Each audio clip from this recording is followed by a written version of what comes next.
Hello everyone, welcome back. In today's video, we've got a couple of things to discuss, including a handful more of signings that have happened over the last 2 days, a contract termination, a buyout, and some trade rumors involving the Flames, Canucks, Isles, and Flyers. We'll go to all of that coming up right now.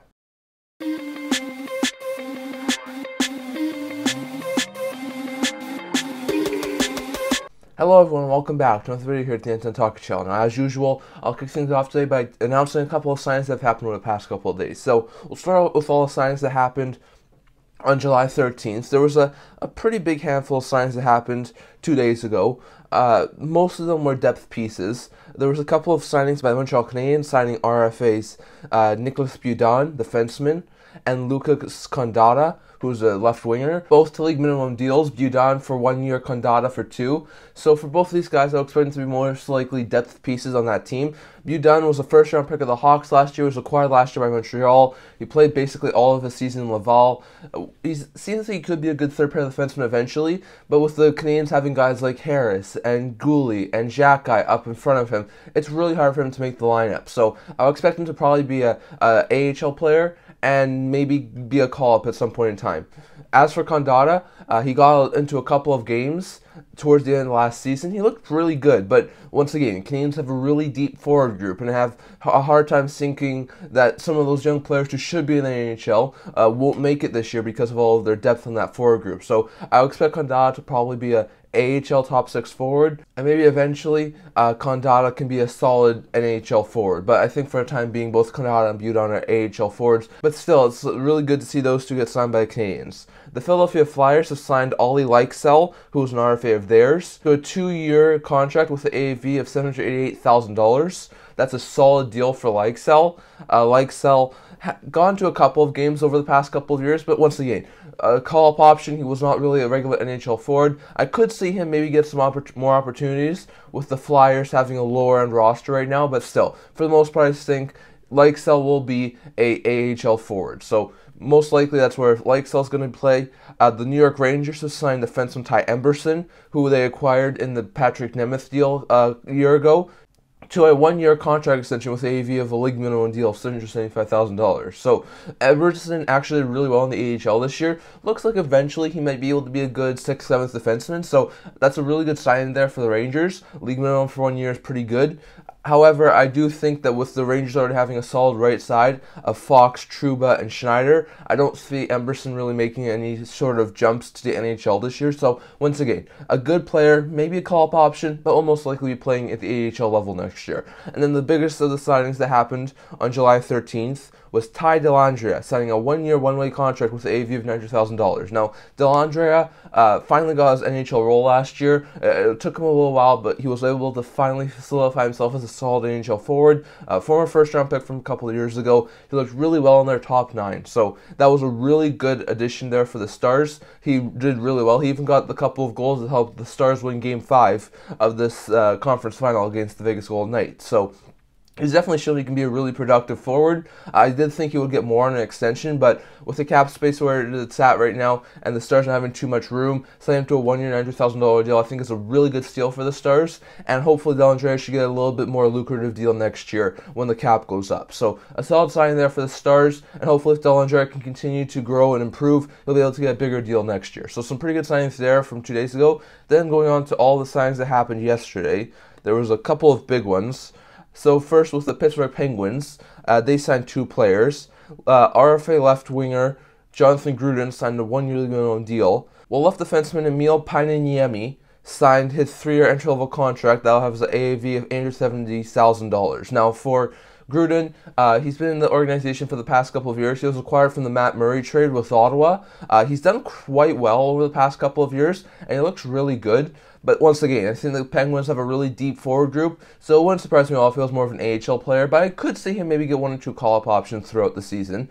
As for Painaniemi, he was a 3rd-round pick of the Penguins this past year. So, once again, really good to see some of these guys who were drafted just a couple of weeks ago get their entry-level contract. So, good to see Painaniemi get it. Once again, probably won't be making any noise in making an NHL roster for the next 2 or 3 years. Probably still going to need a ton of development time. But eventually, I do think he has a shot at being a solid third, second pair defenseman. So that was a really good addition at the draft for Pittsburgh, and I do think it's really good to see him get signed by Pittsburgh. So some really good signings there. The Buffalo Sabres signed 2 players as well. They signed left winger Brett Murray to a 1-year league minimum deal, and they also signed one of their first picks in the 2023 draft, in Anton Wahlberg, to a 3-year ELC with an AAV of $896,000. So once again, solid signings there for the Sabres. Wahlberg was their second-round pick in the 2023 draft, so he looked like a really good player. He's a center, so I would expect him to be a really good player in time. Once again, probably going to need 2 to 3 years of development, just like Paitaniemi. But eventually, Wahlberg should be a solid third, second-line center for the team. So a solid addition there. As for Brett Murray, he's a sort of a high-end AHL or low-end NHL player. I've seen him get into some NHL games. He does look okay, so it would not shock me at all if he was able to get into like a fourth-line role or maybe be a spare forward. But he's also done really well at the AHL level, so it also wouldn't surprise me if he started the AHL and was a call-up at some point. So some really good signings there for Buffalo to sign a good AHL/NHL forward and one of their top-end picks from the 2023 draft. Then some more signings from this day. The New Jersey Devils signed Chris Tierney to a 1-year, 2-way league minimum deal. Tierney's been bouncing around over the past couple of years ever since leaving Ottawa last year. He was traded to Ottawa in the Erik Karlsson deal, was claimed off of waivers by Montreal last year. He did all right in Montreal after not doing overly well at the start of the season, so good to see him get an NHL contract. With the Devils, they have a pretty deep forward group. I could see him be like a spare forward. If nothing, he could probably be a solid AHL player and be one of the first call-ups. So a solid addition there for the Devils. The Dallas Stars have signed Riley Demine to a 1-year league minimum deal with the Dallas Stars. Once again, solid AHL player, probably will be another AHL forward this year. Could be a call-up option, but mostly will be an AHL player. On top of those, the Anaheim Ducks signed Benoit Olivier Giroux to a 1-year league minimum deal. He's gone into a couple of NHL games, was mostly an AHL forward last year, but I think with the Ducks' moves, he could still be a solid bottom 6 option for next year, so I would not be surprised if he made the team next year, but also wouldn't be surprised if he was one of their first call-up options. The Arizona Coyotes signed one of the UFAs who has NHL experience, and that is Zach Sanford, who spent last year with Nashville. Sanford gets a 1-year, 2-way deal with AAV of $800,000. Once again, the Yotes have a lower-end forward group. They could definitely use some more help on the forward group. They did improve, and their top 9 looks a little bit better this year with the additions of Zucker and Kerfoot, but I do think their bottom 6 could use some help. So Sanford should definitely be able to help with that. On top of that, the Detroit Red Wings signed RFA Wyatt Newpower to a 1-year deal with AAV of $788,000.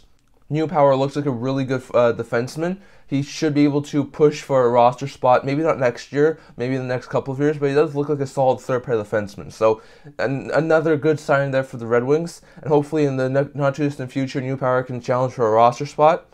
The Edmonton Oilers have signed Raphael Lavoie to a 1-year, 2-way deal with an AAV of $874,000. That was his qualifying offer, so he accepted his qualifying offer. He'll be at RFA again at the end of next year. Lavoie looks like a really good player for the Oilers. There's also a lot of talk that maybe if the cap works out enough, Lavoie could be a solid option for the Edmonton Oilers to bring up next year. So that's a pretty good deal for the Oilers. 1 year, it's not overly expensive. It's not league minimum like they probably would have wanted him to be on, but it's a solid deal. So I think Lavoie should definitely be a solid option there for the Oilers. And then on top of those two, we got a couple more ELCs. The LA Kings sent defenseman Jacob Dvorak, who was their second-round pick from the 2023 draft, to a 3-year, $900,000 deal. Once again, 2 to 3 years' time, Dvorak should be a solid third-pair defenseman at least, if not second-pair defenseman for the Kings. And for a Kings team, which just moved a lot of defensemen and could use some defensive help in the not-too-distant future, that should be a really good addition for them. So I think that was a really good pick in the second round from the Kings to get Dvorak, and I think in time, Dvorak should be a solid defenseman for the Kings. As for the last one here, the St. Louis Blues signed the 10th overall pick from this past year's draft in Dalibor Dvorsky, signing him to a 3-year ELC with an AAV of $950,000. Now, most likely he'll spend this year over in Europe, over in the SHL or Liga, I think. Wherever he's playing, he'll continue to do really well over the next couple of years, and then afterwards, Dvorsky can make the NHL roster. I think in maybe a year or two time after spending some time over in Europe, Dvorsky should definitely be a solid option for the NHL. I think he'll probably start out as like a third-line center, but I think eventually he should be a second or first-line center for the St. Louis Blues. So that's a solid signing there to get Dvorsky under contract, and hopefully in the next year or two, Dvorsky can make the NHL roster. So some pretty good signings there. We got some ELCs. We got a lot of players signing the RFAs. We got a couple of UFAs as well, so good to see some more signings there. Still haven't seen anything on guys like Dumba or Tarasenko or Tatar, so still some big names out there, and it's going to be interesting to see where those UFAs sign. But going into the next part of the video now, the news video, just a couple of quick things here. First with Alex Galchenyuk. Galchenyuk with the UFA, who was traded to Nashville a couple of days before free agency. He didn't sign with Nashville. He ended up signing a one-year, two-way deal with the Arizona Coyotes. And then, surprisingly enough, July 12th came around, and the Arizona Coyotes terminated Alex Galchenyuk's contract, which came as quite a surprise, given the fact that he had just signed less than 2 weeks earlier. But then there were some reports that came out that said that Galchenyuk had been arrested for multiple charges, and it seemed like the Arizona Coyotes just wanted to cut ties with the player. So it sounds like it was pretty bad for Galchenyuk, and he definitely didn't deserve that contract. So I think that's definitely a smart move for Arizona to terminate the contract. Hopefully Galchenyuk doesn't do any sort of things like that again. He'll probably won't get an NHL contract for the next little while. He already was not the best of players. I mean, he had to take a league minimum deal, so I wouldn't expect Galchenyuk to get another NHL contract after what happened. For the next, at the very least, for the next little while, probably not for the next couple of years. So really bad for Galchenyuk to do this sort of thing, and his contract's not terminated. So he's a UFA, although I don't think many teams will want to sign him now, and the Coyotes are off of the books for his contract. So interesting stuff there. On top of that, we got a surprise buyout yesterday. Now, I thought that this only could happen after someone actually went through arbitration, but after the arbitration cases for Flyers were done, they got York signed, they got Kate signed, they actually ended up getting a 72-hour buyout window. So with the Flyers not having any more arbitration cases, they were able to buy out a player who they felt that they didn't really need anymore. And they wound up buying Tony DeAngelo, which I think is a little bit of a surprise, at least to me. DeAngelo was a guy who a couple of weeks ago we thought was going to be traded to the Hurricanes. There was a lot of talk that DeAngelo was going to be moved to Carolina at retained salary for a draft pick or a prospect that was decent enough so that DeAngelo could go back to Carolina, where he was doing really offensive stuff, did really well last year, and was really a good player. And there was a lot of talk that that needed to wait until July 8th or 9th because it had to happen a year after he was traded from Carolina to Philly for him to be traded back to Carolina with retained salary. So July 8th and 9th came around, there was no trade. It was a little bit confusing, but it sounded like the Erik Karlsson deal, where the Hurricanes are one of the teams interested in Karlsson, was sort of floating up a DeAngelo deal. Because they have Karlsson, they still have Chatfield, they still have Coughlin, who could both be solid third-pair defensemen. They still have Burns. Why would they try and get a guy like Tony DeAngelo when they already don't have enough cap space, and he would be stuck on the third pair? So it didn't make much sense if they were still going to get Karlsson, and Karlsson still hasn't been dealt yet, so it still seems like they are in the mix for Karlsson. So at that point, it just seems like DeAngelo trade would have had to wait for Karlsson, and if the Canes ended up getting Karlsson, it was most likely that DeAngelo would not be able to go to Carolina. So the Flyers could not wait anymore. After a couple of days of waiting, they decided to cut their ties with DeAngelo. So DeAngelo is now going to be a free agent. So the Flyers buyout will cost them about $1.7 million over the next 2 years, which for a team that's in a rebuild, not really overly concerned about going to the cap max. I don't think they're really too worried about that. So they're able to save about $3.3 million in cap space for this upcoming season, and it's a solid deal in my opinion. So once again, some of these other teams, once they get their arbitration cases done, like we said, Pittsburgh might be an option if they want to buy out a guy like Petrie or Granlund. We said Toronto might be an option if they want to buy out a guy like Matt Murray. So there's a couple of teams here who, after they finish the arbitration windows, it's going to be extremely interesting to see what they do over the next 72 hours, as there's quite possible going to be a couple more buyouts over the next little while. But DeAngelo not going to Carolina, that trade is now off, as he has now been bought out. The Flyers are no longer having him in the organization, and DeAngelo is now a free agent. So it's interesting to see. A lot of people do think that he'll sign in Carolina just because that's where he was mentioned of going. Well, there's probably a couple of other teams. Like I know Seattle could use an offensive defenseman. Vancouver could use another right shot defenseman. We know Buffalo may be interested still in adding a defenseman. So there's still a couple of teams out there who could use a top 4 defenseman. And now with DeAngelo having no $5 million cap hit, he could be of interest to a couple of different teams. So I would not be shocked if he did go to Carolina, but I would also not be shocked if there was another team out there who was able to pay him some decent amount of money to come and be a top 4 defenseman in their organization. So going to be interesting to see, but the Flyers have now bought out DeAngelo, and he's now UFA, so you can sign anywhere. Definitely let me know down in the comments where you think DeAngelo will wind up. Will he go to Carolina, or will there be another team out there to give him a contract? And if so, which sort of team do you think will give him a contract? So definitely interesting to see, and we're going to have to watch out for some more buyouts that happen over the next little while. Now that's all the news I'm going to get to here today.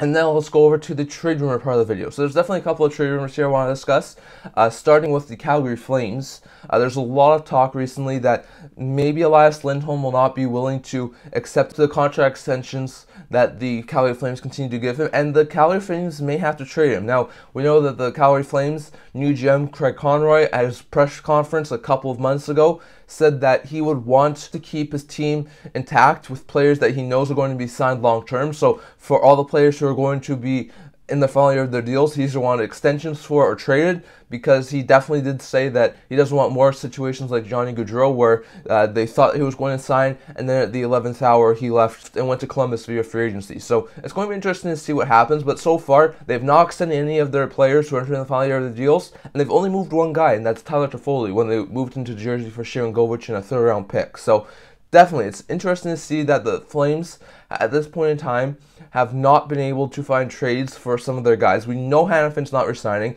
He says he wants to sign back to the United States. I haven't seen much as Zadorov saying if he's willing to be signed or not, but we know that there are definitely some teams interested in acquiring Zadorov. It sounds like Backlund wants to see how this season plays out before he even talks contract extension. We haven't also heard much from Tanev as if he wants to stay or not, but it wouldn't surprise me if he wanted to go to the U.S. as well. As for Lindholm, that was the player that the Flames really prioritized as being their number 1 priority, and it sounded like they were trying to give him a really long-term mega extension, but that at this point in time hasn't been accepted. So at this point in time, given the fact he hasn't accepted any sort of offer from the Flames yet, it might seem likely that Lindholm does not want to remain in Calgary long term. So it definitely will be interesting to see. Lindholm might also want this season to play out before he decides what sort of a contract he wants to sign as well. So I don't think the Calgary Flames can go into the season with Tanev, Zadorov, Hanafin, Lindholm, and Backlund all entering the final year of their deals. Because if they do well and they're a decent team and they make the playoffs, they're not going to want to trade them on the trade line. Then they really do risk all 5 of them walking for nothing. And I don't think they can lose all 5 of those key players for nothing. So if none of those guys are going to be willing to sign before the start of the season, I think it's a really likely chance at least a couple of them, maybe the more prominent ones like a Lindholm or a Hanafin, are moved before the season starts. I think that's a really likely possibility. Now, what sort of teams could be interested in Elias Lindholm? We've heard some rumblings about a team like Toronto. I think that's a possibility. There's been some rumblings I've heard about maybe Nylander going to Calgary and Lindholm being part of a package in return, given the fact that the Leafs are really far apart in negotiations on a Nylander contract, and that Lindholm's not yet signed with the Flames. They could maybe swap those guys who are entering the final year of their deals. That's a possibility, but I'm not sure if it's exactly ideal for the Leafs, just given the fact that Lindholm's a center and they already have 2 pretty good centers in Tavares and Matthews. So I'll probably say it's really unlikely that that happens, but some other teams that could see getting him would be Boston, Nashville, and Washington. We know Boston could be looking for a top 6 center. I talked about this in my last video, how they could be a team who could be willing to part with enough stuff to get Elias Lindholm. Not sure if he'd be willing to sign an extension there, but they could move a guy like DeBrincat, one of their top line centers, a first-round pick in 2025, maybe another draft pick, maybe a decent prospect, and I think that would be enough to persuade Calgary to move Lindholm. So it'll definitely be interesting to see, but I think Boston would be one of the teams who would be interested. We also know Nashville's had some interest in acquiring a center. We know they have O'Reilly, but they could be looking for another one. So I do wonder if maybe they try and make a package to pry Lindholm away from Calgary. We know that they have some pretty interesting pieces there in Nashville, including a couple of draft selections over the next couple of years. So I do wonder if maybe they try and pry Lindholm away from Calgary. On top of those 2, you also have a team like the Washington Capitals. We know the Capitals are still trying to contend. We know that they're looking to make some sort of a hockey trade. We know that they're looking to move Evgeny Kuznetsov. So maybe to keep the Calgary Flames competitive, they maybe swap Lindholm for Kuznetsov. That would not be a one-for-one trade. Lindholm's a lot better at this point in time than Kuznetsov, so it'll possibly be Kuznetsov plus assets. But on top of that, I do think Lindholm, maybe as the team's top line center with a guy like Ovechkin and Wilson, that would be a solid top line. So in my opinion, I think if Lindholm was to be dealt at some point before the season, Boston, Washington, and Nashville are 3 teams to definitely keep your eye on. Hanafin, same sort of thing. I do think he'll be dealt. It's just a matter of where. One team I still keep on coming back to would be the Buffalo Sabres. I have also wondered about maybe Dallas looking at a guy like Noah Hanafin, or maybe Vancouver if they really need us a defensive upgrade. But I think Buffalo may be one of the teams who could still try and squeeze in Hanafin in their lineup. The Sabres have a plethora of young talent on that team, so they can maybe make a package, maybe like a second or first round pick, a decent prospect, maybe a roster player like a Victor Olofsson, move those to Calgary for Hanafin. I think that's a possibility. And they also need some goaltending help, so maybe they ask for Vladar as well. Maybe they make like a Hanafin and Vladar trade to Buffalo for a couple of different things. I think that's a possibility as well. So definitely, I think Hanafin and Lindholm, if they're not signed in the next couple of weeks, we really do have to watch them as possible trade options, because I cannot see the Flames going into the season with both Hanafin and Lindholm, as well as Tanev, Zadorov, and Backlund, but mostly Hanafin and Lindholm not being signed. And I think they're going to have to try and make a move at some point in time. So whether Lindholm goes to Nashville or Boston or a Washington or something else, or Hanafin goes to a team like Dallas or Vancouver or maybe Buffalo, I think it's quite likely that both those guys could be dealt before the season starts. So it's going to be interesting to see, but I definitely do think that Calgary will move Hanafin and Lindholm at some point if they are not able to come to contract extensions.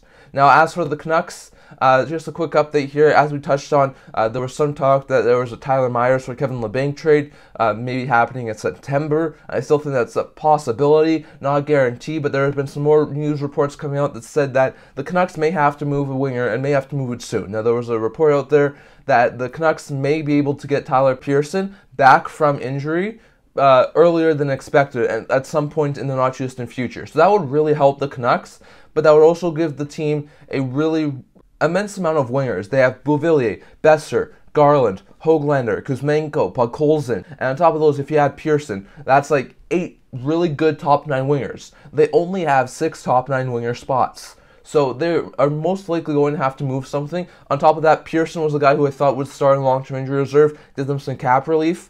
If he's healthy and ready to go at training camp, they're going to be over the cap. So the Canucks are going to have to move some sort of a winger, whether it be Beauvillier, who's entering the final year of his deal, whether it be Garland, who's been mentioned in a while, was it Besser, who's also been mentioned in a lot of trade talks, maybe even a younger guy like Nils Höglander, who's also been mentioned at various points over the past couple of years. The Canucks will probably have to move a winger at some point in time. So it's going to be interesting to see, but the Canucks are going to be a team interesting from now until the start of the season. There's going to be a team that's going to be interesting to watch. There's a very likely chance the Canucks move on from at least 1, if not 2 or 3, solid top 9 wingers. And whether it's Pearson, whether it's Höglander, whether it's Besser, Garland, Beauvillier, it's going to be interesting to see, but the Canucks are definitely going to have to move a winger, especially if they're over the cap. And it's going to be interesting to see which wingers move. So definitely going to be interesting to see on that. And lastly here with the Islanders and Flyers, could the Islanders be targeting Travis Konecny? There have been a couple of reports out there